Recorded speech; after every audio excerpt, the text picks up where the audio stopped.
Yeah. Hello guys. Welcome back to another video of Tollywood Tossers. India versus India test series మొదలైంది.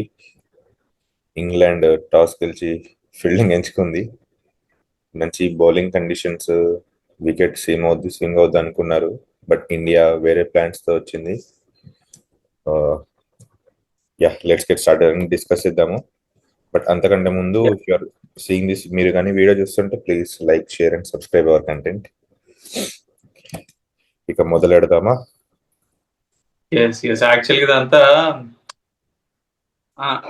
Start అయ్యే ముందు యాక్చువల్గా ఇంత confident ఎవరు ఉండుంటారు నాకు తెలిసి. ఇండియా డే 1 తర్వాత 369 ఫర్ 3 అంటే ఎవ్వరు నమ్మేవాళ్ళు కాదురా, ఎవ్వరు నమ్మేవాళ్ళు కాదు. But it panned out to be like mostly weather conditions కే ఇవ్వాలి క్రెడిట్ అంతా. అందరూ లైక్ కండిషన్స్ ని పక్కన పెట్టేసి హిస్టరీ తోటి వెళ్ళారు అనమాట. హిస్టరీ తోటి వెళ్ళి ఇద్దరు కూడా బౌలింగ్ తీసుకుందాం అనుకున్నారు, కానీ batting was the best station అయ్యేది. నాకైతే వీళ్ళు ఇంగ్లాండ్ బౌలింగ్ అనగానే నాకు ఏమనిపించింది అంటే, సడన్ గా ఇండియా ఆల్అౌట్ ఇవ్వాలా, మళ్ళీ ఇంగ్లాండ్ అనుకున్నా బ్యాటింగ్ చేస్తుంది, మళ్ళీ 400 కొడుతుంది ఇంగ్లాండ్, ఇండియా 200 ఆల్అౌట్ అయిపోతుంది అనుకున్నా. అదృష్టవశాత్తు వర్ణదేవుడు వెదరు కరుణించి మంచి బయటకు వచ్చి, సూర్యదేవుడు బయటకు వచ్చి ఇండియాకి హెల్ప్ చేశాడు. కానీ అసలు ఎక్స్పెక్ట్ చేయలే ఇట్లా ఆడతారని మనల్ని. నిజం, అసలు ఓపెనింగ్ నుంచి రాహుల్ అండ్ జయసూర్య చాలా పేషెంట్ గా ఆడారు. లీవ్ చేసిన బాల్స్ అయితే చాలా బాగా లీవ్ చేశారు. ఓన్లీ ఎక్కడన్నా కొద్దిగా టెంప్ట్ అయ్యారంటే ఫుల్ లెంత్ బాల్స్ చాలా కొన్ని ఊపారు అనవసరంగా. ఆ ఫ్లో లోనే రాహుల్ అవుట్ అయ్యాడు. అపార్ట్ ఫ్రమ్ దట్ చాలా పేషెంట్ గా, చాలా డిసిప్లైన్డ్ గా ఆడారు. That's the main thing. వాళ్ళని కాదు, వాళ్ళిద్దరు ప్లస్ తర్వాత వచ్చిన శుభ్మన్, ఆఖరికి పంత్ కూడా క్లోజ్ బాల్స్ లీవ్ చేశాడు యాక్చువల్ గా. సో చాలా డిసిప్లైన్డ్ గా ఆడారు. దిస్ ఈస్ సంథింగ్ మనం ఇంతకు ముందు చూడలేదు యాక్చువల్ గా. ఊపేసే వాళ్ళు ఈ స్పిన్నర్ వచ్చినప్పుడు, లేకపోతే డాట్ బాల్స్ పడి ఒక 2-3 ఓవర్స్ రన్స్ లేకపోతేనో ఊపేసేవాళ్ళు. అట్లా కాదు, ఇవాళ అంతా పుజారాని ఫాలో అయ్యారు యాక్చువల్ గా. అందరూ ప్రతి బ్యాట్స్మెన్ పుజారాని ఇన్స్పిరేషన్ గా తీసుకొని బాల్స్ బాగా లీవ్ చేశారు. మనము జనరల్ సిరీస్ ప్రివ్యూలు అనుకున్నట్టే inexperienced batting versus inexperienced bowling అనుకున్నాము. కానీ మన బ్యాటింగ్ కంటే వాళ్ళ బౌలింగ్ ఇంకా ఇన్ఎక్స్పీరియన్స్డ్ అయ్యేసరికి అది కూడా హెల్ప్ అయింది ఇండియాకి. నిజం. వాళ్ళ బౌలర్ లో బెస్ట్ బౌలర్ స్టోక్స్ నిన్న. డిఫరెన్స్ ఉంది వాళ్ళకి స్టోక్స్ కి కదా. కొద్ది గొప్ప బ్రైడన్ కార్స్ బాగా వేసిండు, బట్ ఎందుకో వాళ్ళ బౌలింగ్ బాగా మరీ ఇన్ఎక్స్పీరియన్స్ ఎక్కువ ఉంది. కొంచెం లైన్ అండ్ లెంత్ కూడా చూస్తే స్టార్టింగ్ లో మరీ ఫుల్ వేశారు, మరీ ఫుల్ లెంత్ 4లు కొట్టేలా వేశారు. ఇండియాకి రన్స్ వచ్చినాయి, వాళ్ళపైన ప్రెషర్ పెరిగింది, మంచి ఫ్రీ ఫ్లో ఉండే రన్స్. ఫస్ట్ ఓకే, స్వింగ్ కోసం ట్రై చేశారు, ఫుల్ వేసారు అనుకోవచ్చు. బట్ ఏం మిస్ అయిందంటే కన్సిస్టెన్సీ లేదు. ఒకటి డౌన్ ద లెగ్ చేస్తారు, ఒకటి షార్ట్ వేస్తారు, ఒకటి ఆఫ్ వేస్తారు, ఒకటి completely out of off stump వేస్తారు మంచిగా లీవ్ చేయడానికి. బ్యాట్స్మెన్ ఆడే విధంగా కరెక్ట్ గా like third, fourth stump, fifth stump line వేస్తే మరి ఫుల్ వేసారు, అవి మనల్ని కొట్టేశారు. ఫుల్ వేసి మరీ వైడ్ వేసేవాళ్ళు. డ్రైవ్ చేసి డేంజర్ లెంత్ లో అయితే వేయలేదు యాక్చువల్ గా, టెస్ట్ చేయలేదు అంతగా. చాలా తక్కువ బాల్స్ ఉన్నాయి, అవి మన వాళ్ళు లీవ్ చేశారు, లేకపోతే లక్కీగా మిస్ అయినాయి. సో అంత డిసెప్టివ్ గా, అంత డేంజర్ గా అయితే లేదు అసలు బౌలింగ్.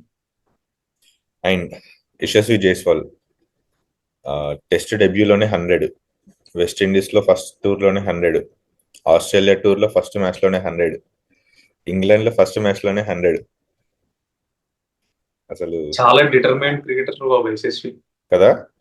యశస్వి జైస్వాల్ అడ్వాంటేజ్ ఏంటంటే, ఒక బాల్ బీట్ అయ్యాడు అనుకో, అరే బాల్ బీట్ అయిందని చెప్పి ఆలోచించాడు, మర్చిపోతాడు. మళ్ళీ నెక్స్ట్ బాల్ మళ్ళీ నీకు మంచి రన్స్ ఊపుతాడు. దగ్గర నిన్న ఆల్మోస్ట్ ఒక 15 షాట్స్ ఆడుంటాడు, కట్ షాట్స్ కనెక్ట్ అవ్వకుండా. నిజంగా చివరికి అది ఎప్పుడు కనెక్ట్ అయినాయి, వాడు 80s లోకి వెళ్ళిన తర్వాత బాల్ కొద్దిగా మెత్తపడ్డాక అప్పుడు కొద్దిగా కనెక్ట్ అయినాయి కట్ షాట్స్. అప్పటిదాకా ఊపుతూనే ఉన్నాడు.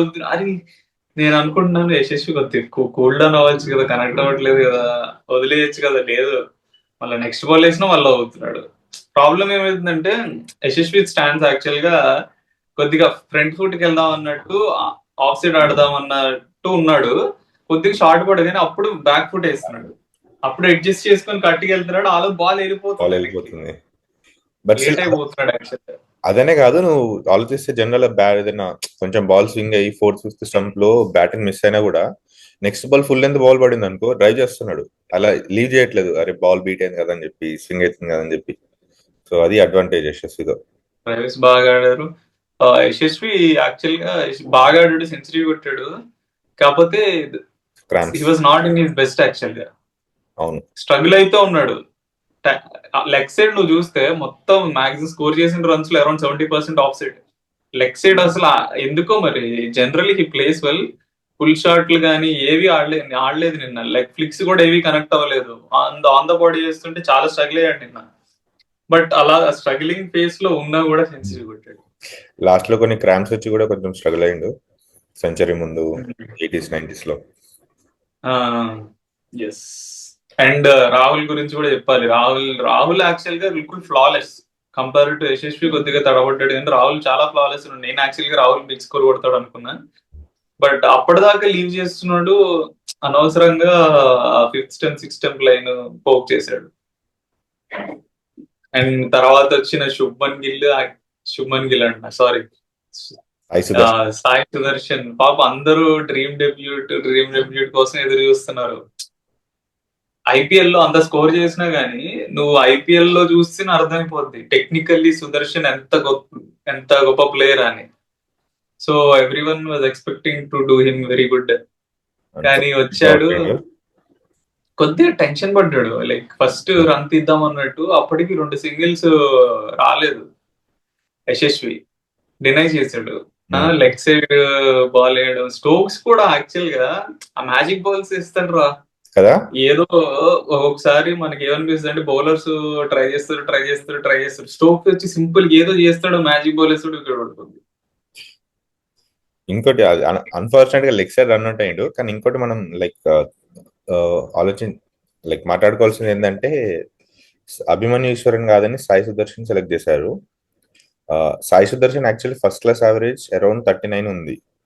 ఐ థింక్ ఆల్మోస్ట్ చాలా 40 years తర్వాత ఏమో ఒక ప్లేయర్ ని ఫస్ట్ క్లాస్ లో బిలో 40 యావరేజ్ ఉన్న ప్లేయర్ ని ఇండియా ప్లేయింగ్ లెవెల్ ఆడించడం ఇదే ఫస్ట్ టైం. ఫస్ట్ క్లాస్ లో బిలో 40 యావరేజ్ ఉంది. ఎందుకంటే అభిమన్యు ఈశ్వరన్ అక్కడ ఫస్ట్ క్లాస్ లో పుట్టు రన్స్ కొట్టొచ్చిండు. కానీ పాపం అది ఎందుకు అభిమన్యు ఈశ్వరన్ కి ఛాన్స్ రావట్లేదురా. స్క్వాడ్ లో తీసుకెళ్లారు, అప్పుడు ఆస్ట్రేలియా స్క్వాడ్ లో తీసుకెళ్లారు, సౌత్ ఆఫ్రికా స్క్వాడ్ లో తీసుకెళ్లారు, బట్ ఛాన్స్ రావట్లేదు. మేబీ నాకు తెలిసి వాళ్ళకి ఐడియా ఉంటది కదా, మేబీ ఇన్ ద నెట్స్ లేకపోతే ఇంట్రా స్క్వాడ్ ఆ మ్యాచెస్ లో మేబీ టెక్నికల్లీ సాయి సుదర్శన్ ఇంకా బెటర్ అనిపించచ్చు. డొమెస్టిక్ లో స్కోర్ చేసినంత మాత్రం ఇక్కడ కూడా పర్ఫామ్ చేస్తాడని చెప్పలేము కదా. మేబీ అలా చూసి ఉండొచ్చు. We never know what might have happen. But Sai Sudharsan miss the opportunity. మంచి వికెట్ స్కోర్ చేయడానికి బెస్ట్ డెబ్యూ అయ్యేదేమో. లైక్ అంత మంచి ట్రాక్ దొరికింది. ఇంగ్లాండ్ లో అంత మంచి ట్రాక్ దొరకదు, ఎప్పుడు దొరకదు. నాకు తెలిసి ఈ మ్యాచ్ తర్వాత ఇంగ్లాండ్ వాళ్ళు కూడా నాకు తెలిసి ఇంత బ్యాటింగ్ ట్రాక్ తయారు చేయరు. అండ్ తర్వాత వచ్చిన గిల్ ఈ టెస్ట్ మిస్ మ్యాచ్ స్టార్ట్ అయ్యే ముందు శుభ్మన్ గిల్ మీద ఘోరంగా ప్రెషర్ ఉంది. ఫస్ట్ కెప్టెన్, అందులోనూ అవేలో అసలు మంచి రికార్డ్ లేదు శుభ్మన్ గిల్ కి, యావరేజ్ తక్కువ ఉంది. ఇది శుభ్మన్ గిల్ కెప్టెన్ వేసి చాలా మంది అనుకున్నారు. ఫుల్ ప్రెషర్ తో శుభ్మన్ గిల్. చాలా నెగిటివిటీ. ఎందుకు చేశారు అసలు. టెస్ట్ స్క్వాడ్ లో శుభ్మన్ గిల్ ప్లేసే గ్యారంటీ లేదు. శుభ్మన్ గిల్ కి మంచి యావరేజ్ లేదు. ఇంగ్లాండ్ లో హైయెస్ట్ స్కోర్ వాజ్ 30. అలాంటి ప్లేయర్ ని టెస్ట్ కెప్టెన్ ఎలా చేస్తారన్నారు. బట్ ఈ answered with his bat. General Shubman Gill ఎప్పటి నుంచో యాక్చువల్ శుభ్మన్ గిల్ ని నంబర్ 5 ఆడించాల్సిందిరా. ఎందుకంటే కొంచెం స్వింగ్ అవుతే శుభ్మన్ గిల్ ఆడలేడు. సో అప్పటి నుంచి నంబర్ 5 శుభ్మన్ గిల్ ఆడించుంటే, నంబర్ 4 అంటే విరాట్ కోహ్లీ ఉండేవాడు కాబట్టి నంబర్ 5 ఆడించేది. రహానే వెళ్ళిపోయాక యాక్చువల్ నంబర్ 5 శుభ్మన్ గిల్ ని ఆడించుంటే మేబీ ఆ రికార్డు కొంచెం ఇంకా బాగుంటదేమో అవేలో batting record. But finally number 4 దొరికింది అండ్ మంచి యూజ్ చేసుకుంటున్నాడు. చాలా ఫ్లాలెస్ గా ఆడాడు, చాలా కాన్ఫిడెంట్ గా ఆడాడు. ఆ డ్రైవ్స్ గానీ ఆ ఫ్లిక్స్ గానీ ప్యూర్ టైమింగ్ అనమాట. చాలా కంట్రోల్ గా ఉన్నాడు. అసలు ఎక్కడా కూడా ఇబ్బంది పడలేదు. చాలా కంట్రోల్ గా ఆడాడు. 50 వరకు బాల్స్ మంచి ఫుల్ లెంత్ పడుతున్నాయి. బౌండరీ బాల్స్ కొడుతున్నాడు. 50 తర్వాత చాలా ఓపిక్ గా ఆడాడు. కొంచెం స్లో అయ్యారు. షోయబ్ బషీర్ వచ్చాడు కదా, ఉమ్, అస్సలు ఒక్క చోట కూడా లైక్ జనరల్ గా స్పిన్నర్ బౌలింగ్ లో మనం యాక్చువల్గా ఇండియాలో చూసినా ఎక్కడ చూసినా శుభ్మన్ గిల్ కానీ యశస్వి జైస్వాల్ కానీ దే గో ఫర్ ఇట్. ఒక 2 ఓవర్స్ చూస్తారు, స్పిన్నర్ డామినేట్ చేయడానికి చూస్తారు. కానీ నిన్న యాక్చువల్ గా వికెట్ కి చాలా ప్రైజ్ ఇచ్చారు. వికెట్ ఎక్కడ వికెట్ పడిపోద్దో అన్న ఆలోచనలో చాలా కంట్రోల్డ్ గా వెయిట్ చేసి సింగిల్ తీస్తూ ఉన్నారు శుభ్మన్ గిల్ గాని జైస్వాల్ గాని. తర్వాత వచ్చిన పంత్ కూడా కొట్టలేదు అసలు. పంత్ అదే కూడా కదా. చాలా డిఫెన్సివ్ గా ఆడాడు షోయబ్ బషీర్. స్టార్టింగ్ లో చాలా మెల్లగా ఆడాడు పంత్, కొంచెం చూసుకొని కొన్ని కొన్ని బాల్స్ ఫోర్త్ లో స్టంప్ మీద పడ్డ బాల్స్ లీవ్ చేశాడు. వికెట్ కి ఇంత తేడాలో కొంచెం మిస్ అదే అయ్యి ఆ లీడ్స్ చాలా బాగా చేశాడు. స్టోక్స్ బౌలింగ్ లో ఒకటి వికెట్ కి ఇంత పైనుంచి వెళ్తుంది, లోపలికి వస్తుంది.